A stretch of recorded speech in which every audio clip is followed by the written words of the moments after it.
خوت تحياتي لكم، السلام الله عليكم الدراري. نتمنى تكونوا بخير وعلى خير وتكونوا في صحه جيده ان شاء الله. المهم اليوم جيت نشارك معكم التجربه ديالي وشنو هما الحوايج اللي نفعوني. غادي نعطيكم ان شاء الله في هذا الفيديو واحد البرنامج اللي اكيد غادي يعاونكم الا طبقتوه، ولكن الدراري الاغلبيه ما كيطبقوش صراحه. داكشي علاش كتلقى الاغلبيه كيطيحوا كيرجعوا لنفس النقطه كما قلت لكم، حيت وصلوني بزاف ديال الميساجات تاع الدراري كيقول لك واش عندي امل انني نتعافى، وبزاف ديال الميساجات كيقول لك راه 20 عام ديال الادمان، راه استسلمنا لهذا الادمان. باش تكون عارف واحد الحاجه صاحبي، راه نصيحتي ليك ورسالتي ليك، راه الادمان راه ما كيوقفش بلاصه واحده. الادمان راه شحال ما تعمقت فيه شحال ما غادي تشوف المعاناه اكثر من هذوك اللي راك عليهم دابا. حيت زعما غادي تقول غادي نستسلم صافي، ماشي بحال شي حاجه مثلا شي واحد كينصحك بشي حاجه كيقول لك تبع هذه ولا وما كتقدش وكتستسلم وصافي. هذا راه فهمت، هذا راه حياتك واقفه عليه. هذا الادمان هذا راه خصك تعافى ضروري، فهمت؟ كما قلت لك ما حدك في هذا الادمان وحياتك عامره مشاكل، فهمت؟ حيت ما كاينش شي حل واحد اخر، راه الحل الوحيد اللي عندك هو خصك تعافى. انت قادر تعافى، دوك اللي كيسولوا واش قادرين تعافى، قادر تعافى. بزاف ديال المدمنين تعافاو وانت تقدر تعافى. غير شنو هي البرنامج اللي شديت خاطئ، صعبت على راسك الطريق وشديت واحد الطريق اللي خاطئه، فهمت كيفاش؟ وما قادر تعافى ان شاء الله. الا طبقت هاد الهضره اللي غادي نقول لك في هذا الفيديو، طبقت هذا البرنامج، كون اكيد انك غادي تعافى. هادشي اللي كاين الدراري. كما قلت لكم غادي نشارك معكم الحوايج اللي فعلا غتعاونكم في التعافي، وإلا طبقتوهم حياتكم غادي تتبدل بواحد الشكل كبير ان شاء الله. وبالنسبه للفيديو اللي فات الدراري كنت حكيت لكم على المعاناه اللي كنت عانيتها من بعد ما كليت الدواء. انا صراحه ما رجعتش النقطه ديال الصفر كما شحال من واحد خدا الهضره ديالي غلط، صاحب له راني رجعت من الصفر. لا، انا بغيت نشارك معكم غير ديك القصه، ديك التجربه ديالي باش تكونوا نتوما على بالكم بها. يقدر شي واحد لدابا فهمت راه شاد طريق التعافي وكياكل الدواء وكيقول لك ما كنحسش بالفرق، راه يقدر الدواء يكون اثر لك على التعافي. هذا هو علاش بغيت نشارك معكم ديك القصه. هادشي اللي كاين الدراري. المهم شوف، اول حاجه غتبدا بها واول خطوه غادي ديرها للتعافي من الاباحيه وهو الاعتراف انك ما قادرش تعافى. اول خطوه بغيتك تبدا بها. شفت فاش كتبدا بهذه الخطوه هذه كتحيد عليك 70%، فهمت؟ اعترف انك ما قادرش تعافى، ماشي انك مدمن، فهمت؟ خصك تسلم الامر. شوف اجي نسولك دابا بيني وبينك، واش عمرو سولت راسك علاش انا كنرجع للادمان رغم انني كنكرهه؟ فهمت؟ حيتاش المدمنين كيصرى لهم الاغلبيه كيتصاحب له المشكله، عندهم شهوه زايده على الناس، ولا ما كيقدرش يتحكم في راسو، ولا عنده واحد الشهوه اللي صافي غير كتجي خصو يمشي ينتكس، فهمت؟ راه المشكله ماشي هكاك اخي، المشكله انك كتهرب من الضغوطات والمشاكل والالم، فهمت؟ علاش ديما كترجع كتولي كطيح وكتسقط رغم انك وعدت راسك مئات المرات وكتقول هذه اخر مره وما غاديش نرجع، فهمت؟ حيت الحقيقه الدراري راه المشكله راه ماشي الاباحيه هي المشكله. الاباحيه راه غير مجرد مخرج، حنا المدمنين مجرد مخرج كنتوجهوا له ملي كنحسوا بالضغط، ملي كنبغيو نخدروا المشاعر كنتوجهوا له، فهمت؟ هذا هو المشكله. حيت هادشي الدراري باش تكونوا عارفين واحد الحاجه، هادشي راه ركب فينا في الصغر، ملي كنا باقيين صغار تعرضنا لمشاكل، فهمت؟ صافي الملجأ الوحيد ديالنا باش ما نواجهوش الواقع وهو اننا نمشيو نخدروا دوك المشاعر، فهمت؟ هادشي اللي بغيتكم تعرفوه. كما قلت لكم اول حاجه غتبداو بها هي الخطوه اللي غتبدا بها هي تعرف بانك ما قادرش تعافى. وثاني حاجه خصك تفهم الادمان كيفاش كيتعامل معاك. علاش نتايا راه باش تكون عارف واحد الحاجه، راه ما عندها حتى شي علاقه الشهوه بالادمان، فهمت؟ حيتاش ربي راه خلقنا كاملين من الشهوه، فهمت؟ راه ماشي كاملين الناس مدمنين، كاين اللي مدمن كاين اللي ماشي مدمن. انا قلت لك السبب نتاع علاش مدمن، كنت تعرض للمشاكل في الصغر ولا، فهمت؟ ولا عرفوها لك الدراري صحابك. المهم كاين بزاف ديال القصص، ولكن المشكله هي اننا كنهربوا من الالم، ما كنقدروش نواجهوا الواقع. على داك الشيء كتلقى اي مشكل كيصرالك كتلقى راسك كتمشي تمارس الاباحيه. اي مشكل، اي ضغوطات، سواء في الخدمه، سواء مع مالين الدار، سواء فهمت، سواء في العمل ديالك، صافي الملجأ الوحيد ديالنا الدراري هو تخدير المشاعر. هادشي اللي كاين. المهم نبداو الدراري، نبداو في البرنامج. نطلبوا من الله هذا البرنامج هذا ينفعكم الدراري، ولكن حاولوا تطبقوا فهمت.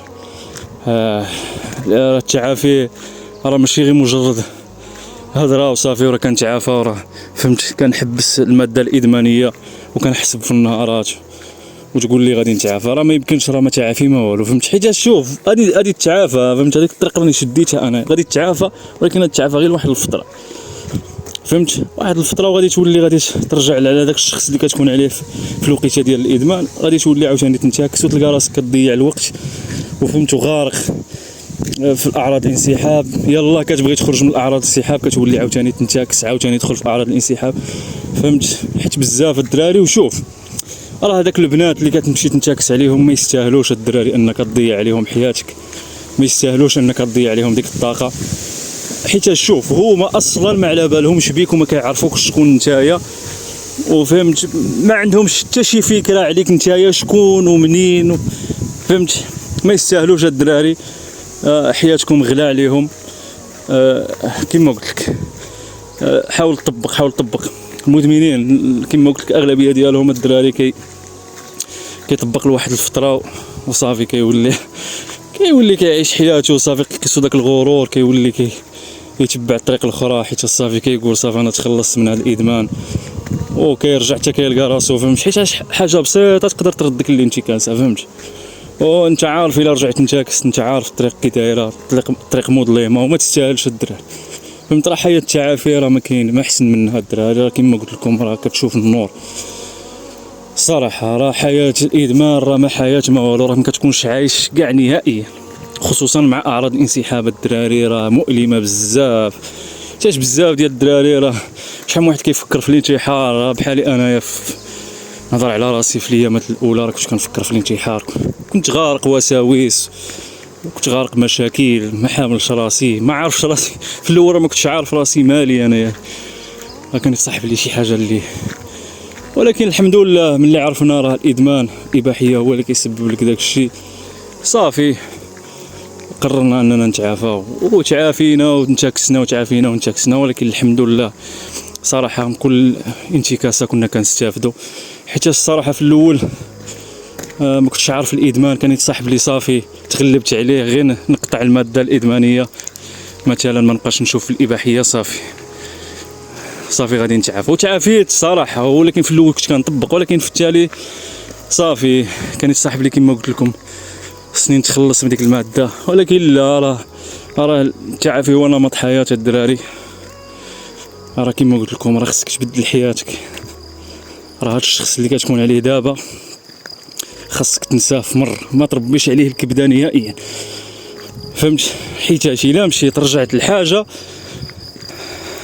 كنت كديرها قبل ما تعافى غادي ترجع كيف ما كنت، وغادي ترجع تنتكس وبحال اللي ما درت حتى شي حاجه، بحال اللي كتكب الماء في الرمله فهمت. هذه هي الحقيقه. حيت اغلبيه ديال المدمنين راهم في اعراض الانسحاب يتعافى، عاوتاني في اعراض الانسحاب عاوتاني يتعافى فهمت، وصراحه ما تستاهلش. المهم اليوم ندخلوا في البرنامج، نبداو الدراري. المهم الدراري اول حاجه غتبدا بها وهي التوكل على الله الدراري والنيه. شوف حيت التوكل على الله هو السبب الرئيسي اللي غادي يجعل لك مخرج من هذا الضيق اللي راك فيه فهمت.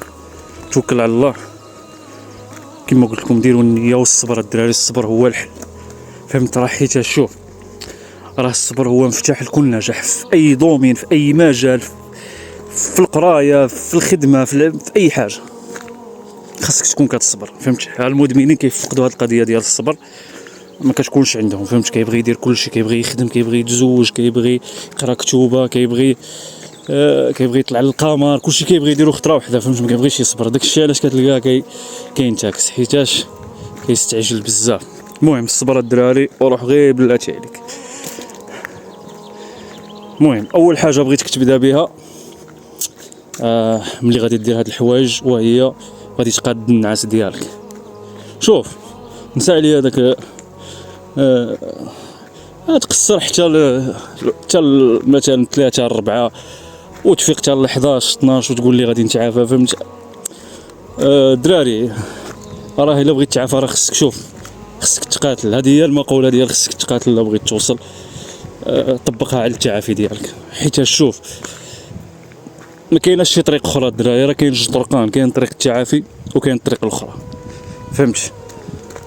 وانت شوف اللي غادي تتبع، حيت الا نقصت حاجه من البرنامج نتاع التعافي غادي تنتعكس وغادي تولي بحال اللي ما درت حتى شي حاجه. فهمت؟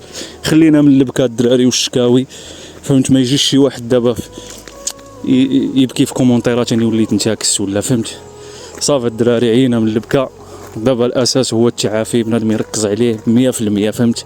100%، ما كاينش ديك 90%. فهمت؟ ما كانش تنقص حاجه ولا برنامج خصك تتبعو، غادي تشوف واحد الفرق اللي كبير وحياتك غادي تتبدل، غادي تمشي مزيان.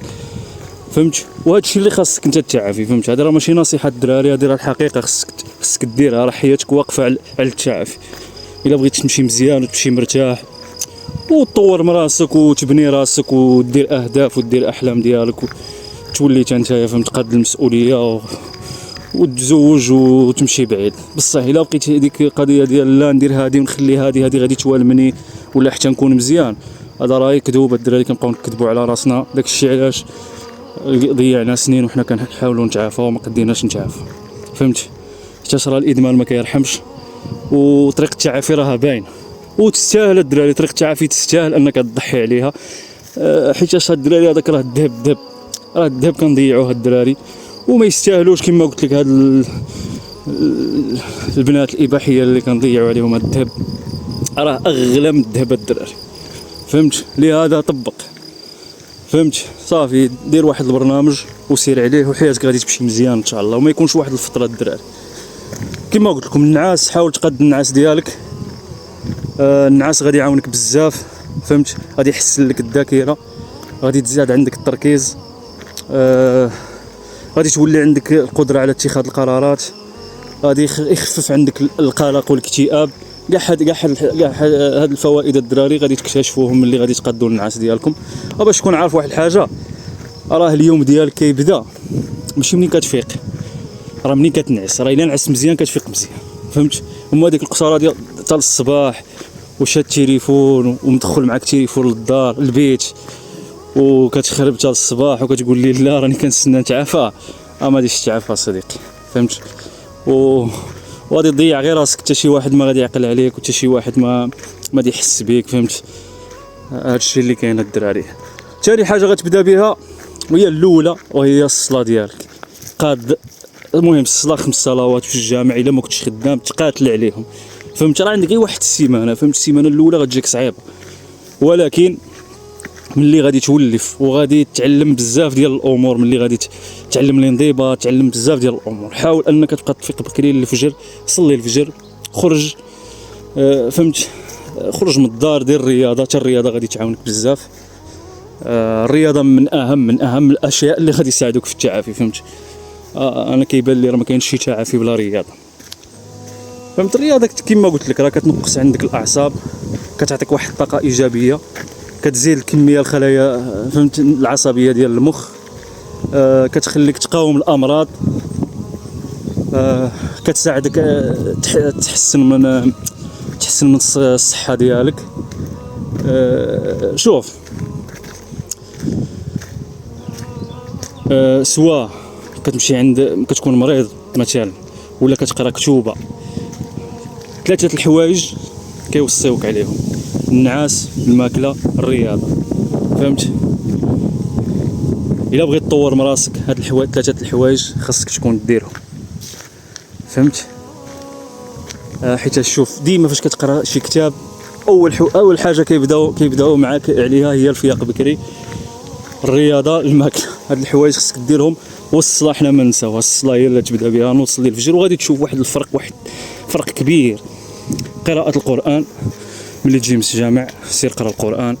الاذكار الصباح غادي ينفعوك بزاف. غض البصر الدراري حتى هو كما قلت لكم في واحد الفيديو، غض البصر غادي تمشي مرتاح، فهمت؟ صافي نسى عليا داك تشوف هنا وهنا. غض البصر في الواقع وفي المواقع، وغض البصر راه عنده بزاف ديال الفوائد. وشوفوا اي حاجه قلتها لكم الدراري بحثوا عليها، فهمت؟ دابا حيت انايا راني نهضر معكم هكا عشوائي، مانيش كاتب مانيش موجد، نقدر ننسى بزاف ديال الحوايج وراني كنهضر شويه مرتبك، فهمت؟ حيت كنبقى عاد نفكر شنو نقول، فهمت؟ ولكن اي حاجه سمعتها مني سير بحث عليها، غادي تلقى الفوائد ديالها وغادي تنفعك. اي حاجه قلتها لك غادي تنفعك في هذا البرنامج هذا، فهمت؟ اليوميات ديالك ضروري خصك تكون تكتب اليوميات ديالك،